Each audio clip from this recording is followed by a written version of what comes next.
Gracias. Quería presentar ahora al doctor José Esquinas. Es doctor ingeniero agrónomo por la Universidad Politécnica de Madrid. Es también doctor en genética. Es máster de horticultura y también doctor en genética, las dos cosas por la Universidad de California. Y lo más importante, o quizás una de sus... ¿A qué ha dedicado su vida? Pues realmente ha dedicado su vida a mejorar el sistema agroalimentario y a luchar contra el hambre. Ha sido, pues, durante 30 años director de la Comisión de la FAO sobre Recursos Genéticos y también de la Secretaría del Tratado Internacional sobre los Recursos Genéticos para la Alimentación y la Agricultura. Y, entre otras cosas, está convencido del agotamiento del modelo del sistema agroalimentario actual y, aparte, tiene unas vivencias personales como investigador y ha seguido todos estos avatares del tratado internacional a nivel político y científico, y creo que tiene muchísimas cosas muy interesantes para contarnos. Así que adelante, por favor. José Esquinas, con vosotros. Decía, ante todo, muchas gracias, Alejandro, y a todos por estar ahí y por permitirme compartir algunas experiencias, reflexiones e ideas sobre los temas que nos ocupan. Es evidente en las charlas anteriores, y no voy a insistir en ello, que no podemos separar los problemas medioambientales de los problemas sociales. Hambre, pobreza, desigualdad.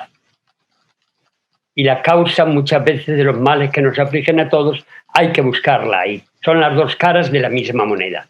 Yo me voy a centrar en el problema del hambre en el mundo, la producción de alimentos, y ver cómo eso está influyendo en el medio ambiente, en nuestra forma de producir y nuestra forma de consumir, sobre todo, de la cual somos todos responsables. Fijaros bien que producir alimentos, si queréis una definición muy simple de agricultura, no es nada más que transformar los recursos naturales del planeta, tierra, agua, aire, diversidad biológica y energía, en alimentos. Por lo tanto, cómo se producen o no va a tener su impacto, hasta el punto de que hoy hemos cambiado en 10.000 años de agricultura nada más, 3.000 años, millones de años de vida de la vida sobre la Tierra, 10.000 de agricultura hemos transformado la faz de la Tierra y hoy estamos produciendo, justo por nuestro sistema agrícola, 11.000 millones de toneladas métricas de gases de efecto invernadero, que equivale a una tercera parte de esos gases que son responsables de los cambios climáticos. Yo lo que quiero hacer es primero hablar un poquito de la situación del hambre. ¿Qué estamos haciendo mal para que, produciendo mucho más de lo que necesitamos, muera de hambre al día 40.000 personas? ¿Cuáles son las causas de esta locura colectiva? ¿Y cuáles son las posibles soluciones a 3 niveles: técnico, económico y jurídico? ¿Y qué podemos hacer individualmente? Estas son las cosas las que quiero, muy brevemente, por necesidad, hacer. Ya, hablemos de cifras. Para mí el hambre es la mayor pandemia de la humanidad.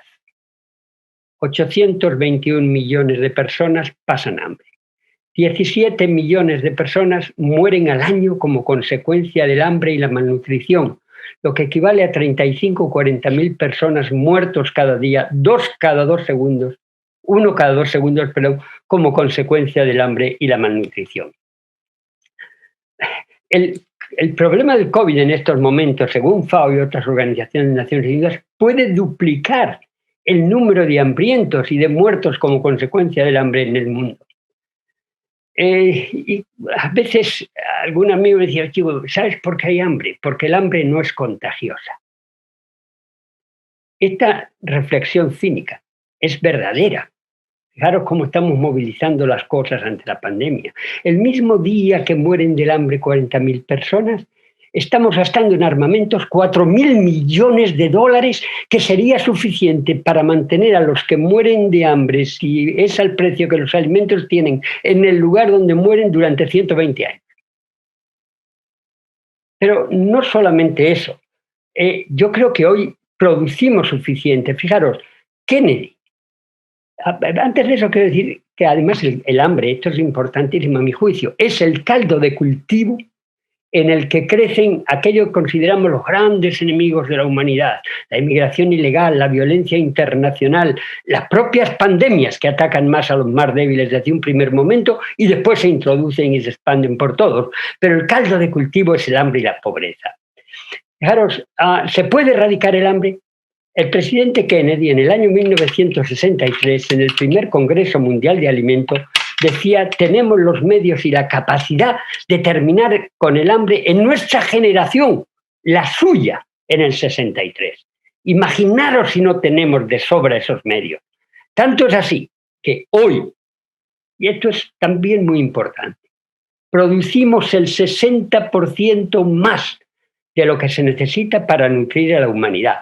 Es mentira que se necesita producir más, quizás sí a nivel local, pero no a nivel global. Es una barbaridad. Uno le puede plantear, bueno, ¿y a dónde va todo eso que no se come? Esa cantidad enorme que se produce de más y no se come. Pues mirad, 1/3 de los alimentos producidos se pierden o se desperdician por el camino. 1.300 millones de toneladas métricas. Gran parte de ellos terminan en la basura. Y otro tercio va en sobrealimentación, muchas veces como basura, comida basura, a nuestros estómagos, produciendo esos obesos, personas con sobrepeso de las que hablábamos antes, y que, como muy bien ha dicho Fernando, es la causa de grandes enfermedades, facilita enfermedades como la diabetes, las cancerígenas o las cardiovasculares. Frente a eso, ¿qué está fallando? ¿Qué estamos haciendo mal? ¿Qué errores tiene nuestro sistema agroalimentario? Y quizá uno de los errores es que es un sistema agroalimentario único. La diversidad es importante también desde el punto de vista político y de sistemas distintos, porque nos hace menos vulnerables. En ese sistema es eficiente un sistema que produce el 60% más de lo que se necesita y mueren de hambre 17 millones al año. A lo mejor lo es económicamente, desde luego no lo es desde el punto de vista social. ¿Es eficiente? ¿Es sostenible? Fijaros, os decía que 1.300 millones de toneladas métricas de alimentos se pierden cada año, muchos de ellos en la basura. ¿Sabéis que para producir esos alimentos que no se va a comer nadie, estamos utilizando 1.400 millones de hectáreas, 28 veces la superficie de España? Estamos utilizando la 1/4 parte del agua dulce del planeta. Estamos utilizando para producir alimentos que no se come nadie 300 millones de barriles de petróleo. El alimento medio que llega a nuestras bocas aquí en España y que compramos tú y yo en el supermercado ha recorrido previamente entre 2.500 y 4.000 kilómetros. Es una auténtica irresponsabilidad. Y por lo tanto no es en absoluto sostenible. ¿Es saludable?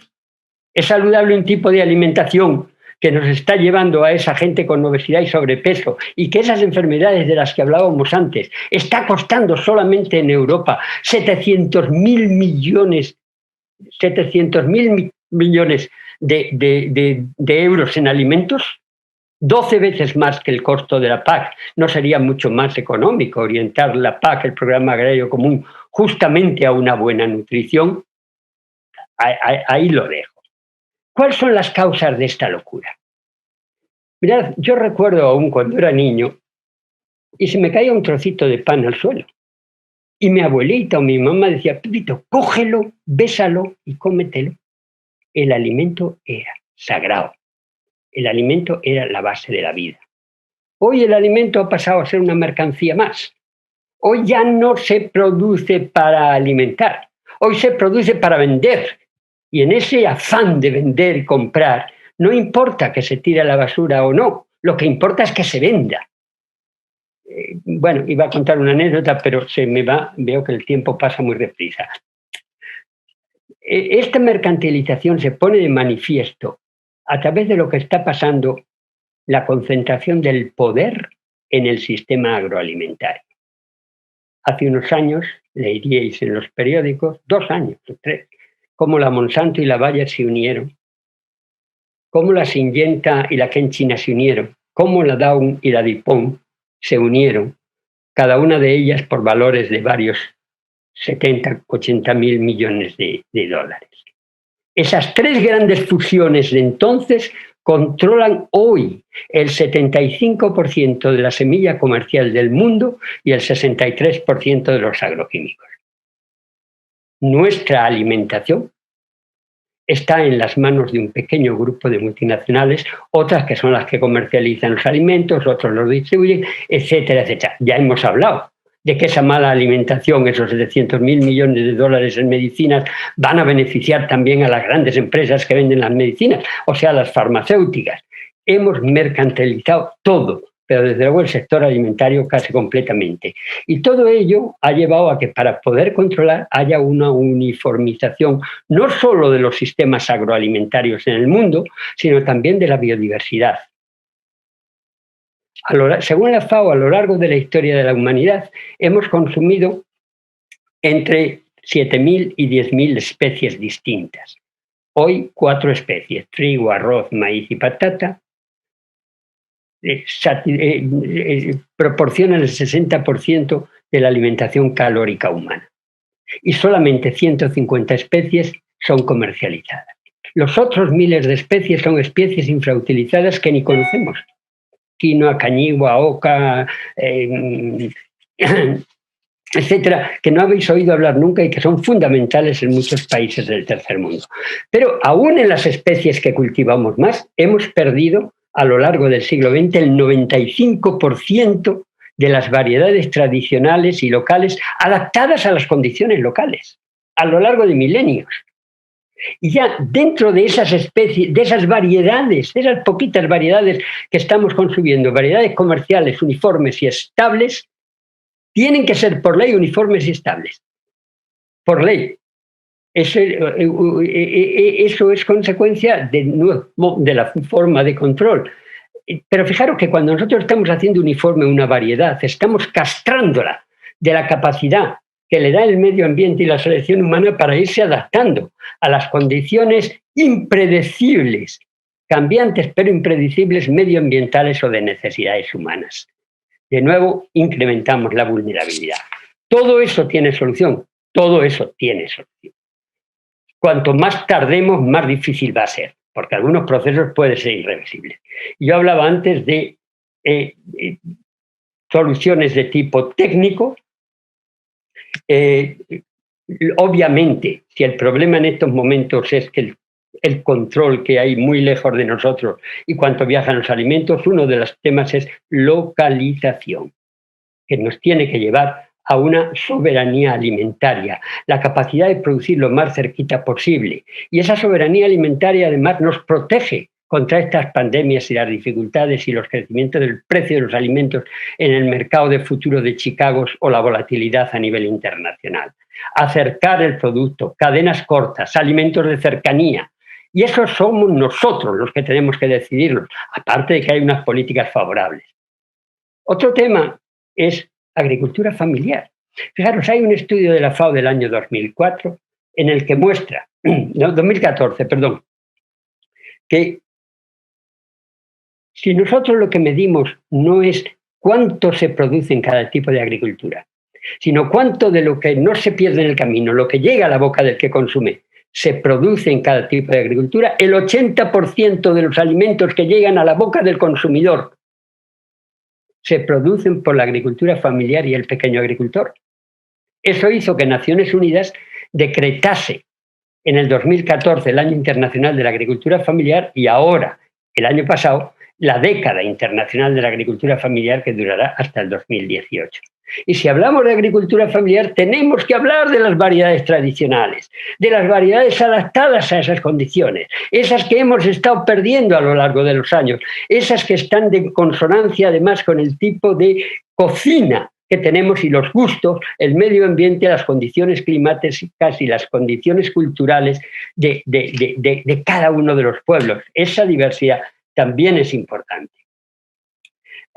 Eso nos da adaptación y resiliencia a los cambios climáticos, y eso nos permite también no tener que comprar el paquete completo de las semillas comerciales, insecticidas, pesticidas, fertilizantes, porque esa resistencia ya la han adquirido a lo largo del milenio y las tenemos en nuestras propias semillas. Pero alguien podría decir, bueno, pero claro, estamos hablando de agricultura biológica, orgánica, ecológica, sí, de todas ellas, hay también diversidad. Y entonces dirá, pero bueno, es que eso sale muy caro. Pues depende. Mirad, hay un estudio hecho por la FAO primero, más posteriormente y más puesto al día por el grupo ETC de Canadá, que muestra que por cada euro que yo pago en el mercado por un producto del agrobusiness, la sociedad, o sea, vosotros y yo, a través de nuestros impuestos, estamos pagando 2 euros más para paliar los efectos negativos medioambientales y en la salud humana. Ah, caramba, entonces, ¿cuánto cuesta realmente el producto que yo compro por 1 euro? 3.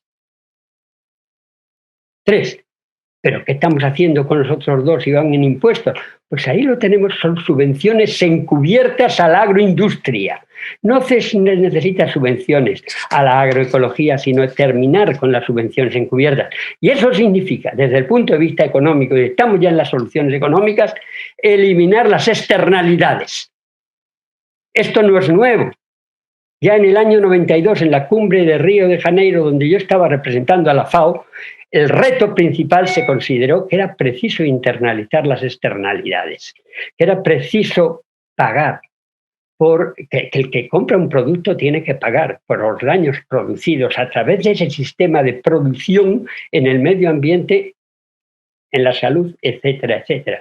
Demos el precio real que tienen, y probablemente si hacemos eso, si reconocemos con ello la multifuncionalidad de la agricultura, que no es solo producir kilos de alimentos, es también mantener el oxígeno limpio, es mantener las aguas cristalinas, es conservar el medio ambiente, es conservar la biodiversidad. En ese caso, amigo mío, el pequeño agricultor de los pueblos abandonados de España podría ser rentable. Y resolvíamos también el problema del éxodo rural y de la España pobre y envejecida. Estamos hablando, en otras palabras, también de lo que es la economía circular. Estamos hablando de hacer converger economía y ecología, que tienen el mismo origen, la gestión de la casa, pero que los precios nos han separado completamente. Y para eso se necesitan varios tipos de soluciones también de tipo jurídico y político. Algunas de esas leyes ya las tenemos, pero no se cumplen. Uno de los derechos humanos es el derecho a la alimentación. Tiene que ser sancionable, como ya lo es en algunos países. Es el primer derecho, porque sin él no hay vida. El Convenio de Diversidad Biológica, el Tratado Internacional de Recursos Fitogenéticos negociado en la FAO, la Declaración Universal del Derecho del Derecho del Pequeño Agricultor. Todo esto ha sido aprobado en Naciones Unidas. En el caso del Convenio de Diversidad y del Tratado Internacional, los ha ratificado el gobierno español en el año 2000 y 2004 respectivamente. Es ley para nosotros, pero algunos de sus artículos, por ejemplo, el artículo 9 sobre derechos del agricultor, no se están cumpliendo. La Declaración Universal de los Derechos del Campesino se aprobó en la Asamblea General de Naciones Unidas en diciembre del 2018, no hace ni 2 años. Pero no se está cumpliendo. Cumplamos eso. Y por otra parte, tendremos que cambiar otras leyes, como por ejemplo, algunos de los tratados de libre comercio exigen que las variedades, para ser comercializables, vendibles y comprables, tienen que ser uniformes y estables. ¡Qué barbaridad! Esto hay que cambiarlo, es imprescindible. Y por otra parte, desarrollo de nuevas leyes, como la que proteja los intereses de los no nacidos, de las generaciones futuras, que son las que van a ver hipotecada su alimentación, si nosotros estamos consumiendo hoy los recursos naturales necesarios para producir sus alimentos. Hay un refrán africano que dice el medio ambiente y los recursos naturales del planeta no nos pertenecen, los tenemos en préstamo de nuestros hijos, estamos robando a nuestros hijos. Eso tiene que ser judicialmente no permisible. Las pérdidas y desperdicios de alimentos, tiene que haber leyes, de hecho ya hay algunas en Francia, hay algunas en Inglaterra, etc. Os contaría muchos más ejemplos de este tipo. Pero sobre todo yo quiero también insistir en las acciones individuales. No solo tenemos que exigir a las autoridades que hagan determinadas cosas imprescindibles, que cambien leyes injustas y hagan que se cumplan las justas, sino que además la responsabilidad última es nuestra, y no solo porque exigimos a nuestros representantes, también porque somos nosotros los que desperdiciamos la comida. Yo recuerdo en Río 92, el lema de la cumbre aquella fue piensa globalmente y actúa localmente. Claro, os decía que la tercera parte de la producción mundial se pierde y gran parte de ella en la basura. En España, 7,7 millones de toneladas métricas de alimentos al año terminan en la basura, 169 kilos por habitante y año, y el 30% de lo que tiramos en envases sin abrir porque ha caducado. Esa es nuestra responsabilidad. Y no se trata solamente de no consumir, no comprar y luego tirar más de lo que necesitamos, porque estamos destruyendo el planeta y nuestra propia salud, sino también el saber de dónde viene. O sea, tenemos que ser conscientes de que comprar no es un acto inocuo, es un acto político. Y cuando yo decido comprar esto o aquello, estoy incentivando o desincentivando un tipo de producción u otro tipo de producción. Desde ese punto de vista, tenemos que comprar cosas que sean buenas, limpias ecológicamente, justas socialmente, que sean locales y que sean estacionales. Tenemos que ser capaces de transformar nuestro carro de la compra en un carro de combate por nuestra salud y por un mundo mejor. En ese sentido, yo diría, tenemos que ser colibrís y mosquitos. Y me explico. Algunos conocéis seguramente el cuentecito que se cuenta del colibrí. Un gran fuego en el bosque, los animales huyen todos despavoridos, todos menos un colibrí. El colibrí va al lago, coge una gotita en su pico, la deja caer en el fuego. Y otra vez, y otra vez. Y en una se encuentra el elefante que va corriendo. ¿Pero dónde vas, colibrí? No, es que estoy apagando el fuego. ¿Tú crees que lo conseguirás? Y el colibrí dice, yo hago mi parte. Yo creo que todos tenemos que hacer nuestra parte. Pero no es suficiente. Es preciso al mismo tiempo insistir en que se cambien las leyes y en que las posiciones políticas se modifiquen poniéndolas al servicio de la salud nuestra y del planeta. Y para ello hay que ser mosquitos. Yo recuerdo cuando alguien decía, es que yo soy tan pequeño que no puedo tener un impacto en la sociedad. Una amiga mía le decía, es que tú no has dormido nunca con un mosquito en tu habitación. Creo que debemos ser mosquitos y moscas cojoneras si es necesario, porque en ellos nos va que cometamos suicidio colectivo o no lo hagamos así. Tenemos un ejemplo claro de una persona imitar que de manera pacífica consigue cambiar muchas cosas, incluidos de su propio país y en el mundo. Fue Gandhi. Gandhi decía, la tierra tiene recursos para satisfacer las necesidades de todos, pero no la avaricia de algunos. Y el mismo Gandhi decía, sé tú el cambio que esperas ver en el mundo. Mirad, yo recuerdo un chiste de mi niña. Un avión lleno de pasajeros se pierde. Y el piloto informa a los pasajeros, señores, nos hemos perdido, pero no se preocupen porque mantenemos una velocidad excelente. Pues aquí estamos, pasajeros del planeta Tierra, a toda leche. ¿Pero a dónde vamos? ¿Quién decide? ¿Quién está al volante del planeta Tierra? Está la ciencia, está la tecnología, está el mercado, está la banca, pero ellos no tienen ánima. No tienen sentido del bien y del mal, no tienen sentido de norte y del sur.